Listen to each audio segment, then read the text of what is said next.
तो साथियों, स्वागत है आप सभी का हमारे YouTube चैनल स्टडी सर्किल पे। और इस वीडियो में हम बात करने जा रहे हैं एसएससी कांस्टेबल एग्जीक्यूटिव एग्जामिनेशन 2023 के संदर्भ में जो पिछले वर्ष पूछे जा चुके प्रश्न हैं उन पर आधारित सेट है। और इसका जो पिछले वर्ष जो पेपर हुआ था वो पिछला वर्ष 2020 था, यानी कि 2020 में इसका अब तक पेपर हुआ है। उसके बाद 21-22 में नहीं हुआ। और लगभग बहुत सारे पोस्ट हैं, यानी कि कुल पोस्ट की बात करें 7,547 है, जिसमें सिलेबस की बात करें तो 50 नंबर रीजनिंग से पूछे जाते हैं और 50 नहीं 25 क्वेश्चन या 25 प्रश्न जो हैं रीजनिंग से पूछे जाते हैं। जबकि सामान्य ज्ञान और समसामयिक मुद्दे से यानी कि करंट अफेयर से 50 नंबर के सवाल पूछे जाते हैं।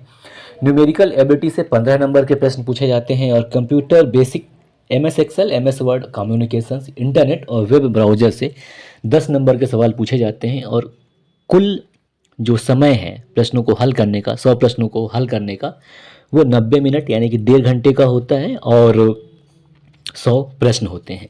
इसके अतिरिक्त माइनस मार्किंग भी होता है, तो इस चीज़ को आपको विशेष ध्यान रखना है। और देखें, जो पहला प्रश्न था जो 2020 में 2 दिसंबर को पूछा गया था, उसके संदर्भ में बात करें तो इसमें हम सिर्फ 25 प्रश्नों को कवर कर रहे हैं विथ डिटेल्स। तो पहला प्रश्न था कि पानीपत की तीसरी लड़ाई किस वर्ष में लड़ी गई थी। 4 विकल्प दिए हुए हैं, 1761, 1739, 1526 या 1556। तो यहाँ पे बताना है सही विकल्प कौन सा है। तो सही विकल्प इसमें नंबर 1 हो जाएगा। 1761 ईस्वी में पानीपत की तीसरी लड़ाई लड़ी गई थी। और पानीपत ऐतिहासिक लड़ाई है जहाँ पे 3 लड़ाई हुई। तो जो पानीपत का तीसरा लड़ाई हुआ था वो 14 जनवरी 1761 को हुआ था, मराठा एवं अहमद शाह अब्दाली के मध्य, जिसमें मराठा साम्राज्य की तरफ से मराठा पेशवा सदाशिव राव भाऊ, इन्होंने मराठा शक्ति का नेतृत्व किया। जबकि अहमद शाह अब्दाली जो कि अफगानिस्तान का आक्रमणकारी था, उसके बीच ये युद्ध हुआ जिसका परिणाम मराठों के खिलाफ रहा। और बात कर लें जो पानीपत का पहला लड़ाई, तो पहला लड़ाई हुआ था 21 अप्रैल 1526 ईस्वी में इब्राहिम लोदी और बाबर के मध्य। तो इब्राहिम लोदी वंश का अंतिम शासक था और बाबर के, इन दोनों के बीच हुआ, जिसमें इब्राहिम लोदी की युद्ध स्थल पे ही मृत्यु हुई थी और बाबर इसमें विजयी हुआ था। इसके अलावा जो दूसरा पानीपत का युद्ध हुआ था वो 5 नवंबर 1556 ईस्वी को हुआ था, अकबर और मोहम्मद आदिल शाह सूरी के बीच, जिसमें आदिल शाह की तरफ से उसका वजीर हेमू युद्ध में था और अकबर की तरफ से उसका संरक्षक बैरम खां युद्ध में था, जिसमें बैरम खां और अकबर की विजय होता है ना। तो यहाँ पे सही विकल्प नंबर 1 1761। और प्रश्न नंबर 2 देखें कि संप्रति अभ्यास या जिसे संप्रति सैन्य अभ्यास कहा जाता है, ये भारत और निम्नलिखित में से किस पड़ोसी देश के बीच आयोजित किया जाता है। बांग्लादेश, नेपाल, श्रीलंका या भूटान। तो सही विकल्प यहाँ पे नंबर 1 हो जाएगा। बांग्लादेश के साथ संप्रीति अभ्यास किया जाता है। और ये अगर वर्तमान की बात करें 2023 की बात करें तो 5 जून से 16 जून तक चला ये 2023 में। और ये जो अन्य देश हैं इनके साथ भी अगर हम बात कर लें कि कौन सा सैन्य अभ्यास चला, तो नेपाल के साथ सूर्य किरण चला था, इसके अलावा और चलता भी है ये। और श्रीलंका के साथ बात करें तो मित्र शक्ति चलता है। इसके अलावा भूटान की अगर हम बात करें तो भूटान से भारत का अब तक कोई सैन्य अभ्यास नहीं चला है। और कुछ अन्य देश जिनके संदर्भ में हम बात कर लें तो इंडोनेशिया से गरुण शक्ति नामक सैन्य अभ्यास भारत का होता है। और मालदीव के साथ एक्वेरिन चलता है, जबकि हैंड इन हैंड और ये चीन के साथ चलता है, जबकि कुरुक्षेत्र सिंगापुर के साथ। और नोमैडिक एलिफेंट, ये ध्यान दीजिएगा, नोमैडिक एलिफेंट मंगोलिया के साथ युद्ध अभ्यास है, जबकि मैत्री जो है थाईलैंड के साथ। और वज्र प्रहार और युद्ध अभ्यास ये दोनों USA के साथ चलता है, जबकि शक्ति ये है फ्रांस के साथ। और थर्म गार्जियन जापान के साथ। तो जापान के साथ एक और हुआ है, उसमें भी थर्म है, तो ध्यान दीजिएगा थर्म जहाँ पे हो वो जापान के लिए है। और सिंगापुर के साथ एक और चलता है, वो है सिम्बेक्स। तो सिंगापुर के साथ 2 युद्धाभ्यास चलते हैं भारत के, एक सिम्बेक्स और दूसरा कुरुक्षेत्र। जबकि लामितीय सेशेल्स के साथ चलता है। और अफ्रीका के साथ एफ इंडेक्स। तो ये था कुछ युद्ध अभ्यास जो भारत के अपने पड़ोसी देश के साथ चलते हैं। और प्रश्न नंबर 3 देखें तो प्रश्न नंबर 3 है कि भाला फेंकने वाले नीरज चोपड़ा ने, तो याद हो गए होंगे ये कौन है, नीरज चोपड़ा। इन्होंने टोक्यो ओलंपिक में पुरुषों की भाला फेंक में स्वर्ण पदक जीतकर इतिहास रच दिया। उन्होंने स्वर्ण पदक जीतने के लिए भाला कितनी दूर फेंका, यानी कि इन्होंने कितनी दूर भाला फेंका तब जाके इनको गोल्ड मिला। विकल्प है 85.58 मीटर, 86.58 मीटर, 87.58 मीटर या 88.58 मीटर। तो सही विकल्प यहाँ पे नंबर 3 हो जाएगा, 87.58 मीटर इन्होंने भाला फेंका था टोक्यो ओलंपिक में, है ना। अब थोड़ी सी बात कर लें टोक्यो ओलंपिक की। तो टोक्यो ओलंपिक 2020 के नाम से जाना जाता है, जिसका आयोजन पैंडेमिक की वजह से 2021 जापान में हुआ था। इसके अलावा नीरज चोपड़ा के बारे में कुछ अन्य फैक्टों की बात करें तो इन्होंने विश्व एथलेटिक्स चैंपियनशिप 2023 में स्वर्ण पदक जीता, जिसमें इनका जो जेवलिन थ्रो या भाला फेंक था वो अधिक था ओलंपिक गोल्ड में जितना फेंका था उससे, यानी कि 87.58 मीटर से ज़्यादा था। इसमें इन्होंने 88.17 मीटर की दूरी तक भाला को फेंका। इसके अलावा ये जो विश्व एथलेटिक्स चैंपियनशिप है 2023, ये हंगरी की राजधानी बुडापेस्ट में संपन्न हुआ। और ये जो विश्व एथलेटिक्स चैंपियनशिप 2023 है, यह चैंपियनशिप का 19वां संस्करण था।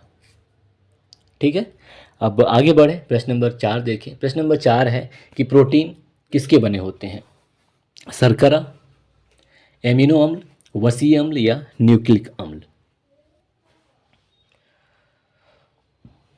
तो यहाँ पे सही विकल्प बी हो जाएगा कि शर्करा जो है एमिनो अम्ल के बने होते हैं। और एमिनो अम्ल की बात करें तो इसमें कार्बन, हाइड्रोजन, नाइट्रोजन और ऑक्सीजन, इन सब से मिलकर एमिनो अम्ल बने होते हैं, जो कि प्रोटीन निर्माण के रासायनिक खंड होते हैं। इसके अलावा ये जो प्रोटीन होते हैं, इनका निर्माण जो है लगभग 20 प्रकार के अमीनो अम्ल से मिलकर होता है। और जो जितने भी एमिनो अम्ल हैं ये जीवन के लिए आवश्यक हैं, लेकिन इनका संश्लेषण पशु या मानव स्वयं नहीं कर सकते, बल्कि पौधों के द्वारा ही इनका संश्लेषण किया जाता है। और ये जो प्रोटीन होते हैं ये हमारे मांसपेशियों की वृद्धि के लिए एक आवश्यक माइक्रो न्यूट्रिएंट होते हैं। तो ध्यान दीजिएगा कि जो एमिनो अम्ल है इनका उत्पादन हमारे शरीर में नहीं होता, बल्कि हम इन्हें बाहर से लेते हैं। और आगे बढ़ें, प्रश्न नंबर 5 देखें। तो प्रश्न नंबर 5 है कि वर्तमान में समवर्ती सूची में कितने विषय हैं।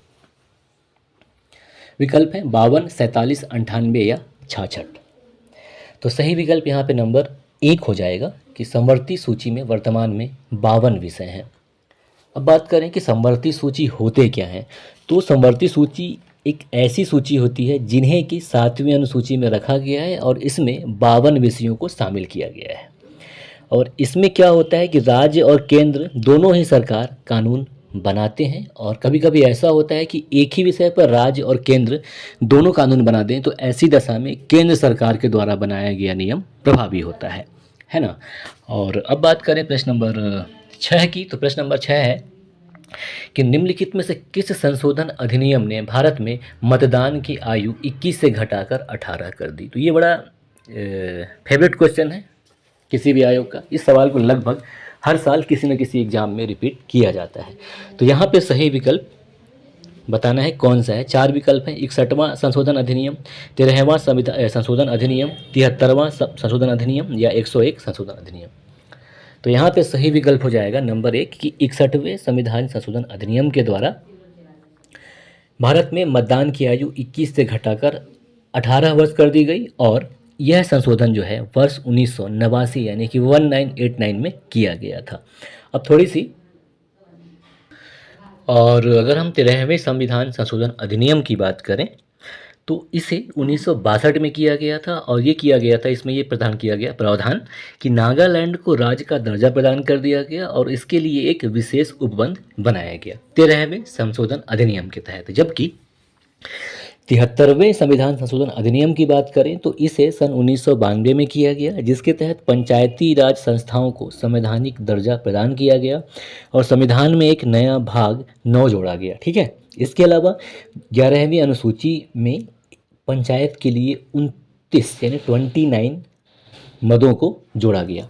यानी कि 73वें संविधान संशोधन के तहत पंचायती राज को संवैधानिक स्थिति दिया गया और भारतीय संविधान में एक नया भाग 9 जोड़ा गया।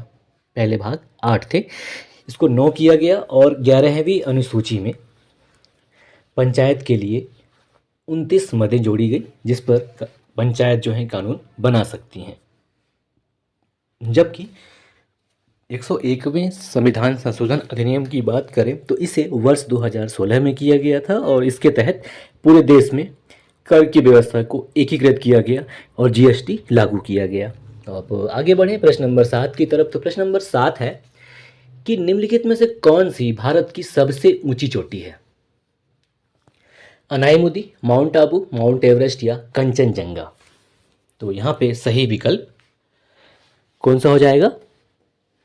नंबर 4 कंचनजंगा जो है भारत की सबसे ऊंची चोटी है। ध्यान रखिएगा, माउंट एवरेस्ट नहीं, माउंट एवरेस्ट नेपाल की है।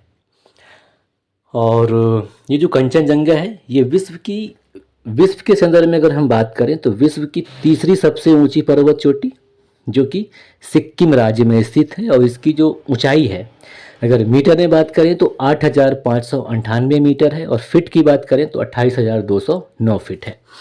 और अनाईमुदी पर्वत की बात करें तो ये जो अनाईमुदी है ये पश्चिमी घाट पर्वतमाला का एक हिस्सा है जो कि केरल के एर्नाकुलम और इडुक्की जिलों में विस्तृत है। यानी कि जो अनाईमुदी पर्वत है ये केरल राज्य के 2 जिलों में स्थित है, विस्तृत है, फैला हुआ है, एर्नाकुलम और इडुक्की में। इसके अलावा जो इसकी ऊंचाई है वो 2695 मीटर है। अब थोड़ी सी माउंट आबू की बात कर लें तो ये राजस्थान के सिरोही जिले में स्थित है और अरावली पर्वत का हिस्सा है। यानी कि ऐसे कह सकते हैं कि अरावली पर्वत में स्थित है ये, जो कि राजस्थान के सिरोही क्षेत्र में पड़ता है। और इसकी जो सबसे ऊंची चोटी शिखर है उसका नाम गुरु पर्वत है जो कि 1722 मीटर ऊंचा है। और माउंट एवरेस्ट की बात करें तो विश्व का सबसे ऊंचा पर्वत जो कि 8,848.86 मीटर ऊंचा है और ये नेपाल में स्थित है। जबकि कंचनजंगा की बात करें तो 8,598 मीटर इसकी ऊंचाई है। अब प्रश्न नंबर 8 देख लें। तो प्रश्न नंबर 8 है कि ये सामान्य विज्ञान से संबंधित प्रश्न है कि निम्नलिखित में से क्या एक गुणसूत्र संबंधी विकार है? गुणसूत्र से जुड़ा हुआ कौन सा बीमारी है बताना है। 4 विकल्प हैं। पहला है दात्र कोशिका अरक्तता या सिकल सेल एनीमिया या अति रक्तस्राव या हीमोफीलिया या पुटी तंतुमयता या सिस्टिक फाइब्रोसिस या डाउन संलक्षण या डाउन सिंड्रोम। तो बताना है कि गुणसूत्र संबंधित कौन सा विकार है। तो यहाँ पे सही विकल्प डी हो जाएगा कि जो डाउन संलक्षण है या डाउन सिंड्रोम है ये गुणसूत्र से संबंधित विकार है जिसे कि ट्राइसोमी 21 के नाम से भी जाना जाता है। मतलब होता ये है कि जो गुणसूत्र का जो 21वां भाग है उसमें गुणसूत्र की संख्या 3 हो जाती है, यानी कि 21वें गुणसूत्र में एक अन्य हिस्सा जुड़ जाता है, इसलिए इसे ट्राइसोमी 21 भी कहा जाता है। और इससे जो पीड़ित व्यक्ति होते हैं उनका बौद्धिक विकास बाधित होता है और शारीरिक बनावट जो है कुछ विशिष्ट प्रकार का हो जाता है ना। तो ये जो डाउन सिंड्रोम है ये गुणसूत्र संबंधी रोग है। और जबकि दात्र कोशिका अरक्तता की बात करें या सिकल सेल एनीमिया की तो यह जो है आनुवांशिक या जेनेटिक बीमारी है जो कि एक पीढ़ी से दूसरी पीढ़ी में जाती है। इसके अलावा सिकल सेल एनीमिया को ड्रीपेनोसाइटोसिस के नाम से भी जाना जाता है, ड्रीपेनोसाइटोसिस। और इसमें क्या होता है कि जो लाल रक्त कणिका होते हैं उनसे संबंधित रोग होता है। जो सामान्यतः जो रक्त हैं वो लचीली एवं गोल होती हैं, लेकिन क्या होता है इस बीमारी में कि जो रक्त है ये चंद्राकार या हंसियाकार की हो जाती है जिससे लोगों को बड़ा दिक्कत होता है। मतलब ये बीमारी है ये। और हीमोफीलिया की बात करें या अति रक्तस्राव की तो ये भी एक आनुवंशिक बीमारी है। और इसमें क्या है कि जो पीड़ित होता है उसके रक्त का थक्का नहीं जमता, और रक्त के थक्का जमने की प्रक्रिया को इस बीमारी जो है वो प्रभावित हो जाता है। और इसके 3 प्रकार है हीमोफीलिया के, ए, बी और सी। थोड़ी सी बात कर लें पुट्टी तंतुमयता या सिस्टिक फाइब्रोसिस की, तो ये भी एक प्रकार की आनुवंशिक बीमारी है जो कि मनुष्य के फेफड़े और पाचन तंत्र को नुकसान पहुंचाता है। तो ये 3 बीमारी है, सिकल सेल एनीमिया, हीमोफीलिया और सिस्टिक फाइब्रोसिस, ये तीनों जो हैं ये जेनेटिक डिजीज़ है, यानी कि आनुवंशिक बीमारी है जो एक पीढ़ी से दूसरी पीढ़ी को ट्रांसफ़र होते रहते हैं। अब आगे बात करें प्रश्न नंबर 9 की, तो प्रश्न नंबर 9 है कि मांडवी सागर तट किस राज्य में स्थित है। तो यहाँ पे 4 विकल्प हैं, गुजरात, ओडिशा, केरल, महाराष्ट्र। बताना है कि मांडवी सागर तट कहाँ स्थित है। तो सही विकल्प यहाँ पे नंबर 1 हो जाएगा कि मांडवी सागर तट जो है ये गुजरात राज्य में स्थित है। और आगे देखिए प्रश्न नंबर 10वां। प्रश्न नंबर 10वां है कि भारत के प्रसिद्ध स्मारकों के संदर्भ में निम्नलिखित में से कौन सा युग्म गलत है। ध्यान दीजिएगा, ये युग्म सही और गलत, तो यहाँ पूछ रहा है गलत कौन सा है। विकल्प है हजारा राम मंदिर, हम्पी, कन्हेरी की गुफाएं, मुंबई, होशंग शाह का मकबरा, दिल्ली और कंदरिया महादेव खजुराहो। बताना है कि इनमें से कौन सा जो युग्म है वो गलत सुमेलित है। तो सही विकल्प यहाँ पे नंबर 3 हो जाएगा, होशंग शाह का मकबरा, जो कि होशंगाबाद या वर्तमान नर्मदापुरम में स्थित है। जबकि हजारा राम मंदिर हम्पी में स्थित है, जो कि भगवान विष्णु को समर्पित मंदिर है, या इसे हजार राम मंदिर भी कहा जाता है। और ये जो मंदिर है ये अपनी नक्काशीदार मूर्तियों के लिए प्रसिद्ध है, जो कि रामायण में जितनी भी जो महत्वपूर्ण घटनाएं घटी हैं उनको दर्शाने का या प्रतिनिधित्व करने का काम करती है। और इस मंदिर का निर्माण विजयनगर साम्राज्य के शासक देवराय प्रथम, कृष्णदेव राय नहीं बल्कि देवराय प्रथम के द्वारा कराया गया था। अब आगे देखें प्रश्न नंबर 11वां को। तो प्रश्न नंबर 11वां है कि उज्जैन किस नदी के पूर्व की ओर मालवा के पठार पर स्थित है। यानी कि जो उज्जैन है ये मालवा के पठार में स्थित है, लेकिन किस नदी के पूर्व की ओर ये बताना है। 4 विकल्प हैं, सिप्रा या छिप्रा, सुवर्ण रेखा, इंद्रावती और तीस्ता। तो यहाँ पे सही विकल्प नंबर 1 हो जाएगा, सिप्रा या छिप्रा। यहाँ उज्जैन जो है स्थित है। और उज्जैन शहर की अगर हम बात करें तो मध्य प्रदेश का एक जिला मुख्यालय है, साथ ही साथ जिला मुख्यालय है ये। और यहाँ उज्जैन जो प्रसिद्ध है मध्य प्रदेश में महाकाल की नगरी के लिए, और यहाँ यानी कि यहाँ पे महाकाल मंदिर है। और इसके अलावा यहाँ पे ज्योतिर्लिंग भी है। और बात कर लें क्षिप्रा नदी की, तो ये जो नदी है ये मध्य प्रदेश के इंदौर के काकड़ा बर्री पहाड़ी से निकलती है और चंबल नदी में जाकर मिल जाती है। और इसकी कुल लंबाई जो है 195 किलोमीटर है। थोड़ी सी बात कर लें सुवर्ण रेखा या सवर्ण रेखा नदी की, तो ये झारखंड राज्य के रांची जिले के नगड़ी गांव में रानी चुआ नामक एक स्थल से निकलती है और जाकर बंगाल की खाड़ी में मिल जाती है। और इस पर एक प्रसिद्ध हुंडरू जलप्रपात है। तो सुवर्ण रेखा पर हुंडरू जलप्रपात है। इसके अलावा इंद्रावती नाम की नदी की अगर हम बात करें तो ये उड़ीसा राज्य के कालाहांडी जिले से निकलती है और यह गोदावरी की सहायक नदी है। इसके अलावा इस नदी पर चित्रकोट जलप्रपात स्थित है और इस जलप्रपात को यानी कि चित्रकोट जलप्रपात को भारत का नियाग्रा फॉल कहा जाता है। और तीस्ता नदी की बात करें, जो कि भारत और बांग्लादेश के बीच कभी कभी जिस नदी की वजह से विवाद भी हो जाता है। और तो ये जो नदी है ये सिक्किम में स्थित है और सिक्किम में एक जगह है जिसका नाम है तुसो लहामो झील, वहाँ से निकलती है और गंगा और मेघना नदी से मिलने के बाद बंगाल की खाड़ी में बहने से पहले ये बांग्लादेश में क्या करती है, ब्रह्मपुत्र नदी से जाके मिलती है।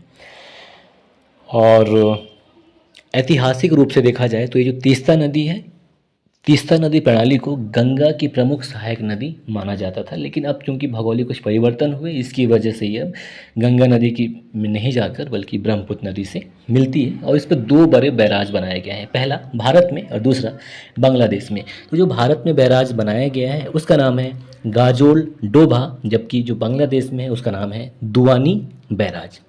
और इस नदी की लंबाई 414 किलोमीटर है। अब आगे बढ़े प्रश्न नंबर 12 की तरफ।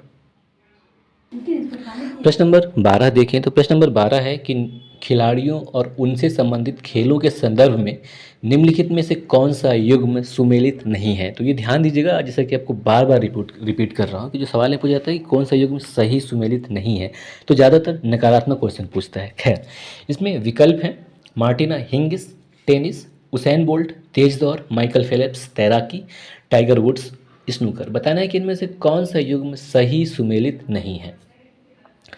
तो यहाँ पे सही विकल्प नंबर 4 हो जाएगा कि जो टाइगर वुड्स है ये स्नूकर नहीं खेलते बल्कि गोल्फ खेलते हैं और ये अमेरिका से हैं, इसलिए यहाँ पे सही विकल्प नंबर 4 हो जाएगा कि ये सही सुमेलित नहीं है। जबकि मार्टिना हिंगिस की बात करें तो ये बहुत ही बेहतरीन खिलाड़ी हैं टेनिस की, और ये स्विट्ज़रलैंड की हैं, और इन्होंने 29 अक्टूबर 2017 से खेल से संन्यास ले लिया है, और ये चारों जो ग्रैंड स्लैम हैं बैडमिंटन के उनको जीत चुकी हैं। ऑस्ट्रेलियन ओपन इन्होंने 1997, 98, 99 लगातार 3 बार जीता। इसके अलावा फ्रेंच ओपन की बात करें तो सन 97 और 1999 में जीता इन्होंने। विंबलडन इन्होंने 1 बार जीता है 1997 में, और यूएस ओपन इन्होंने 1997 में ही जीता। और उसेन बोल्ट की बात करें तो जमैका के धावक हैं ये, और इन्होंने वर्ष 2008 के ओलंपिक में स्वर्ण पदक जीता, और 8 बार के स्वर्ण पदक, मतलब 8 बार इन्होंने स्वर्ण पदक जीता है, और जिसमें 3 बार तो इन्होंने 2008 में ही जीता। 2008 का जो ओलंपिक हुआ 100 मीटर के दौर में, 200 मीटर के दौर में और 400 मीटर के रिले दौर में विश्व रिकॉर्ड बनाया, और इन्होंने 8 गोल्ड मेडल जीता। और माइकल फेलिप्स की बात करें तो बेहतरीन तैराक, ये जो अमेरिका के हैं माइकल फेलिप्स, और इन्होंने अब तक ओलंपिक गेम्स में कुल 23 स्वर्ण पदक जीत चुके हैं, जिसमें सबसे ज़्यादा इन्होंने 2008 में 8 गोल्ड मेडल जीता है ओलंपिक में, है ना। अब आगे देखें प्रश्न नंबर 13 की तरफ। तो प्रश्न नंबर 13 है कि प्रश्न नंबर 13 देखें। प्रश्न नंबर 13 है कि निम्नलिखित में से किस योजना का संबंध वित्त मंत्रालय से नहीं है। किसान विकास पत्र, प्रधानमंत्री कौशल विकास योजना, प्रधानमंत्री गरीब कल्याण योजना, या प्रधानमंत्री सुरक्षा बीमा योजना।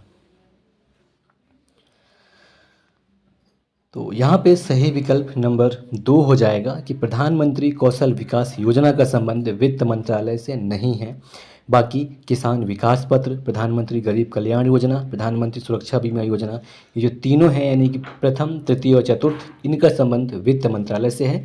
जबकि प्रधानमंत्री कौशल विकास योजना का संबंध वित्त मंत्रालय से नहीं है, बल्कि कौशल विकास और उद्यमिता मंत्रालय यानी कि MSDE यानी कि ministry of skill development and entrepreneurship की एक मंत्रालय की प्रमुख योजना है, जिसे कि राष्ट्रीय कौशल विकास निगम के द्वारा कार्यान्वित किया जाता है। जबकि किसान विकास पत्र की बात करें तो इसे सन 1988 में, और किसान विकास पत्र की बात करें तो सन इसे 1988 में वित्त मंत्रालय के तहत इंडिया पोस्ट के द्वारा नागरिकों के मध्य जो है दीर्घकालिक निवेश और बचत को प्रोत्साहित करने के लिए एक छोटी बचत प्रमाण पत्र योजना किसान विकास पत्र की शुरुआत की गई थी। और शुरू में जब इसको शुरू किया गया तो सिर्फ यह किसानों के लिए था, लेकिन वर्तमान समय में क्या है, ये सभी लोगों के लिए उपलब्ध है। तो ये वित्त मंत्रालय का पहल है। जबकि प्रधानमंत्री गरीब कल्याण योजना की बात करें तो 2016 से इस योजना की घोषणा की गई और यह वित्त मंत्रालय से संबंधित है। और प्रधानमंत्री सुरक्षा बीमा योजना की बात करें तो यह वित्त मंत्रालय से संबंधित है, और 9 मई 2015 को पश्चिम बंगाल से इसे लॉन्च किया गया। और इसी के साथ 2 अन्य योजनाएं भी लॉन्च हुई थी, जिनमें शामिल हैं प्रधानमंत्री जीवन ज्योति बीमा योजना और अटल पेंशन योजना। यानी कि प्रधानमंत्री सुरक्षा बीमा योजना, प्रधानमंत्री जीवन ज्योति बीमा योजना, अटल पेंशन योजना, ये सभी जो हैं वित्त मंत्रालय से संबंधित हैं, और इनको 9 मई 2015 को पश्चिम बंगाल से लॉन्च किया गया। अब आगे बढ़े प्रश्न नंबर 14 की तरफ। तो प्रश्न नंबर 14 है कि किसी भी ग्रह का रंग निम्नलिखित में से किस गुण के द्वारा निर्धारित होता है। उसके पृष्ठ के तापमान के द्वारा, इसका कुल द्रव्यमान, इसका औसत घनत्व, या सूर्य से इसकी औसत दूरी। बताना है कि इनमें से किस वजह से किसी भी ग्रह का जो रंग है वो निर्धारित होता है। तो सही विकल्प होगा नंबर 1 कि इसके पृष्ठ के तापमान से किसी भी ग्रह का रंग जो है निर्धारित होता है। इसका वजह ये है कि वायुमंडल जो है सूर्य प्रकाश के कौन से किरणों को अवशोषित करता है, और तापमान के वजह से ही, यानी कि वहाँ पे तापमान क्या है, इसकी वजह से किसी भी ग्रह का जो रंग है वो निर्धारित होता है। जैसे पृथ्वी का रंग जो है नीला है और कभी कभी भूरा दिखता है, हरा और सफ़ेद दिखता है, तो इसके पीछे का जो तत्व फैक्ट है, जो कारण है, वो ये है कि महासागर की वजह से पृथ्वी का रंग नीला दिखाई देता है अंतरिक्ष से, जबकि सफ़ेद भी दिखाई देता है। तो सफ़ेद बादल जो है इसकी वजह से पृथ्वी का रंग सफ़ेद दिखाई देता है, और हरी और भूरी जो है वो यहाँ की ज़मीन है जिसकी वजह से ऐसा रंग निर्धारित होता है। जबकि शुक्र ग्रह की बात करें तो ये पीला दिखाई देता है। इसका कारण ये है कि वहाँ जो वातावरण है वो कार्बन डाइऑक्साइड की और सल्फ्यूरिक अम्ल के बादलों के साथ मिलकर बना है। तो ये जो किसी भी ग्रह का जो तापमान होता है, ग्रह के पृष्ठ का तापमान, उससे किसी भी ग्रह का रंग जो है निर्धारित होता है। और प्रश्न नंबर 15वां देखेंगे तो प्रश्न नंबर 15वां है कि किस वर्ष में विमुद्रीकरण, यानी कि इंग्लिश में कहें तो मोनेटाइजेशन, भारत सरकार द्वारा की गई एक नई पहल थी। अब यहाँ ये नई पहल की बात कर रहा है, ये नहीं पूछ रहा है कि ये प्रथम था या द्वितीय था, बल्कि ये सरकार के द्वारा एक नया पहल था, ये पूछ रहा है। कब किया गया था? नवंबर 2016 में, अक्टूबर 2018 में, जनवरी 2017 में, या दिसंबर 2015 में? तो सही विकल्प यहाँ पे नंबर 1 हो जाएगा। नवंबर 2016 में भारत सरकार के द्वारा विमुद्रीकरण किया गया था, और यह किया गया था 1 नवंबर 2016 को, जिसमें 500 और 1000 के नोटों को चलन से बाहर कर दिया गया था। और अगर हम बात करें कि जो विमुद्रीकरण या डीमोनेटाइजेशन होता है वो क्या होता है, तो इसका आशय एक ऐसी आर्थिक प्रक्रिया से होता है जिसमें देश की सरकार जो है उसके द्वारा देश की मुद्रा प्रणाली में हस्तक्षेप करते हुए किसी भी प्रकार की मुद्रा को जो कानूनी वैधता होती है उसे समाप्त कर देती है। और मुख्यतः सरकार के द्वारा ये जो विमुद्रीकरण किया गया था उसको काले धन पर अंकुश लगाने के लिए किया गया था। इसके अलावा डिजिटल लेन देन को बढ़ावा देने के उद्देश्य से भी ये किया गया था, लेकिन इसका मुख्य उद्देश्य था जो काला धन था उसको चलन से बाहर करना। और आज़ादी पूर्व बात करें तो आज़ादी पूर्व भारत में सन 1946 में पहला विमुद्रीकरण किया गया था, जबकि आज़ादी के बाद जो पहला विमुद्रीकरण किया गया वो 1978 में किया गया था, जिसमें 1000, 5000 और 10000 की मुद्रा का विमुद्रीकरण किया गया था, है ना। अब आगे बढ़ें प्रश्न नंबर 16 की तरफ। तो प्रश्न नंबर 16 है कि निम्नलिखित में से कौन अपनी चित्रकारी में विशेषज्ञता के लिए नहीं जाना जाता है? विकल्प है जौमिनी राय, तैयब मेहता, हबीब तनवीर, सतीश गुजराल। तो पूछा है कि चित्रकारी में विशेषज्ञता के लिए कौन नहीं जाना जाता है, तो सही विकल्प नंबर 3 हो जाएगा, हबीब तनवीर, जो कि मशहूर नाट्यकर्मी थे, और इनका जो जन्म है वो वर्तमान छत्तीसगढ़ के रायपुर शहर में हुआ था, और ये महान पटकथा लेखक, नाट्य निर्देशक, कवि और अभिनेता भी थे। और मुख्यतः इनको पहचान है इनका चोर चरणदास नाटक की वजह से, जिसका अंतर्राष्ट्रीय स्तर पर प्रदर्शन हुआ, इसकी वजह से इनका पहचान था। बाकी ये जो जैमिनी रॉय, तैयब मेहता और सतीश गुजराल, ये जो तीनों हैं ये चित्रकार हैं। और प्रश्न नंबर 17 की बात करें तो प्रश्न नंबर 17 है कि विश्व जल दिवस प्रतिवर्ष किस तिथि को मनाया जाता है? विश्व जल दिवस बताना है कि किस तिथि को मनाया जाता है, 22 मार्च, 20 अगस्त, 24 जनवरी या 4 अप्रैल। तो सही विकल्प यहाँ पे नंबर 1 हो जाएगा कि 22 मार्च को विश्व जल प्रत्येक वर्ष मनाया जाता है। और इसका उद्देश्य, यानी कि विश्व जल दिवस मनाने का उद्देश्य जो है, विश्व के सभी देशों में स्वच्छ एवं सुरक्षित जल की उपलब्धता सुनिश्चित करवाना है। और अगर हम बात करें कि ये जो विश्व जल दिवस मनाया जाता है इसके पीछे का इतिहास क्या रहा है, तो इस अंतर्राष्ट्रीय दिवस को मनाने का जो विचार है, सबसे पहले 1992 में ब्राज़ील के शहर रियो डे जेनेरियो में पर्यावरण एवं विकास पर संयुक्त राष्ट्र का सम्मेलन आयोजित किया गया था। वहीं संयुक्त राष्ट्र महासभा ने एक प्रस्ताव रखा कि प्रत्येक वर्ष 22 मार्च को विश्व जल दिवस मनाया जाएगा, और उसके द्वारा घोषणा भी किया गया। और तब से प्रत्येक वर्ष 22 मार्च को प्रतिवर्ष यह मनाया जाता है, और सबसे पहले इसे वर्ष 1993 में मनाया गया। और प्रश्न नंबर 18 की बात करें तो प्रश्न नंबर 18 है कि इलाहाबाद उच्च न्यायालय की पीठ निम्नलिखित में से किस स्थान पर स्थापित है? लखनऊ, नोएडा, गोरखपुर या आगरा? तो ये पूछ रहा है कि इलाहाबाद हाई कोर्ट की जो बेंच है वो कहाँ स्थित है? तो सही विकल्प नंबर 1 हो जाएगा कि लखनऊ में इलाहाबाद हाई कोर्ट की बेंच स्थित है। और अगर हम इलाहाबाद उच्च न्यायालय की बात करें तो इसकी स्थापना जो है 17 मार्च 1866 को हो गई थी। और हालांकि जब ये इलाहाबाद उच्च न्यायालय की स्थापना की गई थी तो उस समय ये इलाहाबाद में नहीं था बल्कि आगरा में था। और 1869 में यानी कि 1869 में इसे आगरा से इलाहाबाद स्थानांतरित किया गया था, है ना। अब आगे बात करें प्रश्न नंबर 19 की, तो प्रश्न नंबर 19 है कि अंधेर नगरी चौपट राजा नाटक निम्नलिखित में से किसके द्वारा लिखा गया है? सुमित्रानंदन पंत, महावीर प्रसाद द्विवेदी, भारतेंदु हरिश्चंद्र या मैथिली शरण गुप्त? किसके द्वारा लिखा गया है?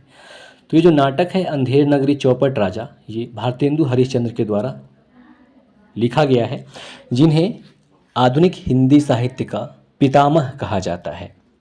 और इनका जन्म जो है 9 सितंबर 1850 से 6 जनवरी 1850 में हुआ था और 6 जनवरी 1885 में, यानी कि बहुत ही कम उम्र में 35 वर्ष की उम्र में इनका देहांत हो गया था। थोड़ी सी सुमित्रानंदन पंत जी की बात कर लें तो ये छायावादी युग के कवि हैं और इनको 1968 में ज्ञानपीठ पुरस्कार मिला और 1960 में साहित्य अकादमी का पुरस्कार मिला था। और ये उत्तर प्रदेश में इनका जन्म हुआ था 20 मई 1900 ईस्वी में और 28 दिसंबर 1977 में इनका देहावसान हुआ। जबकि महावीर प्रसाद द्विवेदी की अगर हम बात करें तो इन्हें आचार्य कहा जाता है, आचार्य महावीर प्रसाद द्विवेदी। और हिंदी नवजागरण में इनकी महान भूमिका रही है। 9 मई 1864 को रायबरेली में इनका जन्म हुआ और 21 दिसंबर 1938 को इनका देहांत हुआ। और ये हिंदी साहित्य के महान साहित्यकार, पत्रकार और युग प्रवर्तक कहे जाते हैं। इसके अलावा इनके अतुलनीय योगदान के कारण आधुनिक हिंदी साहित्य का जो दूसरा युग है उसे द्विवेदी युग के नाम से जाना जाता है। और प्रश्न नंबर 20 की बात करें तो प्रश्न नंबर 20 है कि काकरापार सिंचाई परियोजना किस नदी पर स्थित है?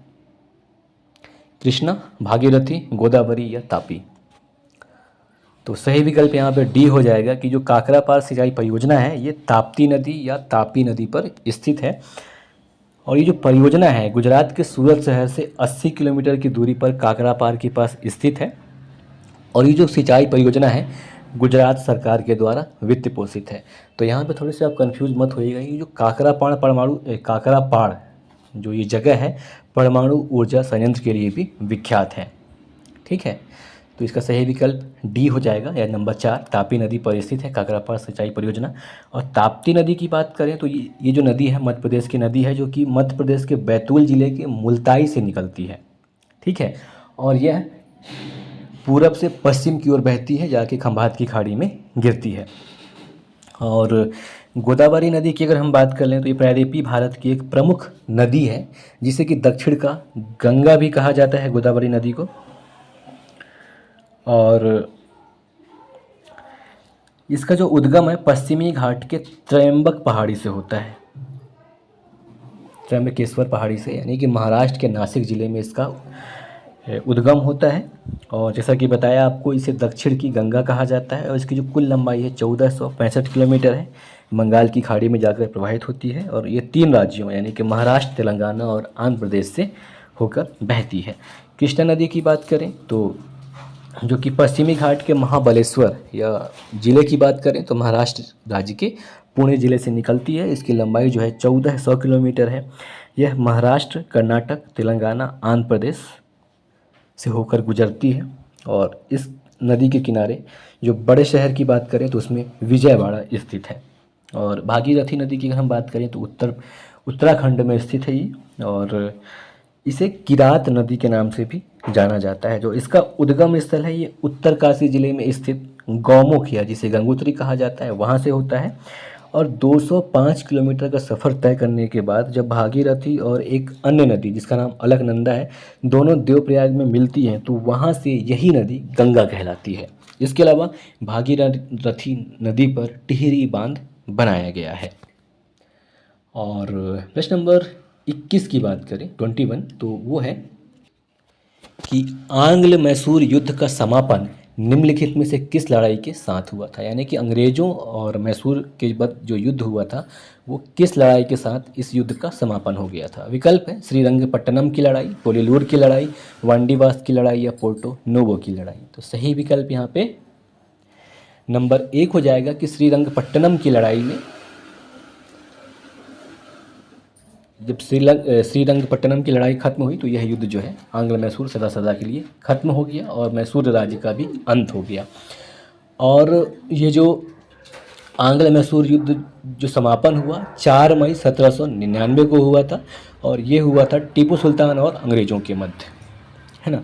तो अगर हम बात करें कि ये जो आंग्ल मैसूर युद्ध हुआ कितना हुआ, तो असल में आंग्ल मैसूर युद्ध 4 हुए थे, जिसमें सबसे पहला हुआ था 1767 से 1769 के बीच हैदर अली और अंग्रेज़ों के मध्य, जो कि मद्रास के संधि के द्वारा ये युद्ध खत्म हो गया था। जबकि दूसरे आंग्ल मैसूर युद्ध की बात करें जो 1780 से लेकर 1784 तक चलता है और ये युद्ध जो है मंगलौर की संधि के साथ सन 1784 ईस्वी में समाप्त हुआ था।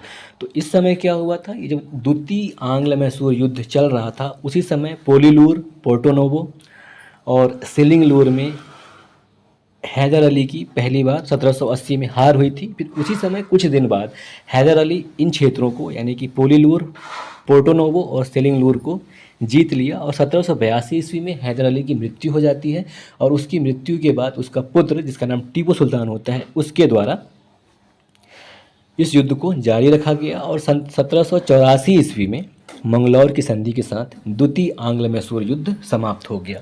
जबकि तृतीय आंग्ल मैसूर युद्ध की बात करें जो कि 1790 से 1792 ईस्वी तक चलता है, इसमें श्रीरंगपट्टनम की संधि होती है और ये युद्ध समाप्त किया जाता है। तो ये जो युद्ध की संधि होती है श्रीरंगपट्टनम की संधि, ये काफ़ी अपमानजनक होती है, जिसमें टीपू सुल्तान को अंग्रेज़ों को बहुत सारा धन तो देना ही पड़ता है, साथ ही साथ उसके अपने 2 पुत्रों को अंग्रेज़ों के यहाँ बंधक रखना पड़ता है। तो चूंकि भारतीय संदर्भ में ये एक बड़ा अपमानजनक संधि थी, इसलिए यह संधि ज़्यादा दिन नहीं चला और फिर चौथा आंग्ल मैसूर युद्ध हुआ जो कि मार्च 1799 से लेकर 4 मई 1799 तक चला, जिसमें टीपू सुल्तान की मृत्यु हो जाती है। यानी कि श्रीरंगपट्टनम का जो युद्ध होता है उसमें टीपू सुल्तान की मृत्यु हो जाती है, जिसमें टीपू सुल्तान के खिलाफ 4 बड़े बड़े सैन्य अधिकारी लड़ते हैं और लास्ट में 15 दिन चलता है ये लड़ाई, जिसमें टीपू सुल्तान अपने श्रीरंगपट्टनम के महल में छिप जाता है और किले की रक्षा करते हुए इसकी मृत्यु हो जाती है। और वांडीवास की अगर हम युद्ध की बात करें तो वास यानी धुलना होता है, तो इसका संदर्भ ऐसे है कि वांडीवास के युद्ध के साथ साथ जो 1760 में हुआ था इसमें फ्रांसीसी सेना अंग्रेजी सेना से भिड़ी और फ्रांसीसी सेना का हार हुई और भारत से फ्रांसीसियों का राजनीतिक प्रभुत्व समाप्त हो गया। ठीक है, अब आगे देखें प्रश्न नंबर 22 का। तो प्रश्न नंबर 22 है कि 15 अप्रैल 1658 को औरंगजेब और महाराजा जसवंत सिंह के बीच हुई धर्मतपुर की लड़ाई किस नदी के तट पर लड़ी गई थी। विकल्प है कृष्णा, सतलुज, नर्मदा या यमुना। तो यहाँ पे सही विकल्प नंबर 3 हो जाएगा कि ये जो युद्ध हुआ था 15 अप्रैल 1658 को धर्मतपुर की जो युद्ध हुई थी, इसमें यह नदी जो लड़ाई हुआ था नर्मदा नदी के तट पर लड़ा गया था। और इसमें हुआ ये था कि जब मुग़ल उत्तराधिकार की जो लड़ाई चल रही थी 1658 के समय, तो महाराजा जसवंत सिंह जो थे ये मुग़ल राजकुमार दारा शिकोह के साथ थे और इसलिए महाराजा जसवंत सिंह को औरंगजेब के खिलाफ युद्ध करना पड़ा। और ये जो युद्ध हुआ था उज्जैन से 20 किलोमीटर आगे नर्मदा नदी के तट पर हुआ था, जिसमें जसवंत सिंह की हार हुई थी। खैर आगे देखें प्रश्न नंबर 23 की। तो प्रश्न नंबर 23 है कि किस कश्मीरी कवि द्वारा लिखे गए विक्रमादेव चरित्र में चालुक्य राजा विक्रमादित्य का वर्णन किया गया है। वाकपति, जयंक, कल्हड़ या बिल्हड़। तो सही विकल्प यहाँ पे नंबर 4 हो जाएगा कि बिल्हड़ के द्वारा लिखा गया विक्रमादेव चरित्र में चालुक्य राजा विक्रमादित्य का वर्णन है। और ये जो विक्रमादेव चरित्र है इसमें विक्रमादित्य पंचम जिसका शासनकाल 1076 से 1127 था उसका वर्णन किया गया है। इसके अलावा बिल्हड़ की एक और रचना है जिसका नाम है चौर पंचाशिका, जो कि काफ़ी प्रसिद्ध रहा है, उसकी भी रचना बिल्हड़ के द्वारा की गई। जबकि वाकपति की बात कर लें तो ये जो वाकपति हैं, ये एक प्राकृत भाषा के कवि हैं। और वाकपति को वाकपति मुंज मत समझिएगा आप, जो कि एक शासक थे, बल्कि ये एक अलग है वाकपति, जो कि प्राकृत भाषा के कवि थे और कन्नौज के राजा यशोवर्मन के राज कवि थे। और इनके द्वारा गौड़ वह की रचना की गई, जिसमें इन्होंने यशोवर्मन के चरित्र का अंकन किया है। जबकि जयंक की बात करें, जिसे मुख्य नाम जिनका जो है जयानक कहा जाता है, और कहीं कहीं इनका नाम जयंक है और कहीं जगनक है। तो ये पृथ्वीराज चौहान के राजकीय कवि थे, जिनके द्वारा पृथ्वीराज विजय महाकाव्यम लिखा गया है। कल्हड़ की बात करें तो इनके द्वारा राज तरंगिणी लिखा गया है, और ये भी कश्मीर से संबंधित थे। और आगे बढ़े प्रश्न नंबर 24 की तरफ। तो प्रश्न नंबर 24 है कि भारत में निम्नलिखित में से कौन सा बजट का एक प्रकार नहीं है? आरक्षित, अधिशेष, घाटा या संतुलित। तो सही विकल्प यहाँ पे नंबर 1 हो जाएगा कि जो आरक्षित है, आरक्षित बजट जो है, ये भारत में बजट का एक प्रकार नहीं है, बल्कि अधिशेष, घाटा या संतुलित ये जो बजट का एक प्रकार है भारत के संदर्भ में। और थोड़ी सी अगर हम बात कर लें कि बजट क्या है, तो बजट का ऐसा है कि भारतीय संविधान के नज़रिए से देखें तो भारतीय संविधान के अनुच्छेद 112 में कहा गया है कि प्रत्येक वित्तीय वर्ष की अनुमानित प्राप्तियों एवं व्ययों का एक लेखा जोखा संसद के समक्ष रखा जाएगा, बजट कहलाता है। और भारतीय संविधान में इसे वार्षिक वित्तीय विवरण कहा गया है। और जो बजट है ये स्वतंत्र भारत, ये इसके बारे में कुछ अन्य जो तथ्य हैं उसकी बात करें तो हमारे स्वतंत्र भारत का पहला बजट 26 नवंबर 1947 को जो उस समय के तत्कालिक वित्त मंत्री थे षणगुणम चट्टी, उनके द्वारा पेश किया गया था, जिसमें इन्होंने सिर्फ अर्थव्यवस्था की समीक्षा की थी और किसी भी प्रकार का कोई कर नहीं लगाया था, क्योंकि ये बिल्कुल देश उस समय आज़ाद ही हुआ था। खैर, वर्ष 2017 से पहले तक जो ये रेल बजट है इसको अलग से प्रस्तुत किया जाता था रेल मंत्री के द्वारा, लेकिन सन 2017 से रेल बजट को आम बजट में मिला दिया गया है। और बात करें तो भारत में पहली बार जो बजट है वो 7 अप्रैल 1860 को प्रस्तुत किया गया था जेम्स विल्सन के द्वारा। और सबसे ज़्यादा अगर बजट पेश करने का बात करें किसके द्वारा किया गया है तो वो मोरारजी देसाई थे।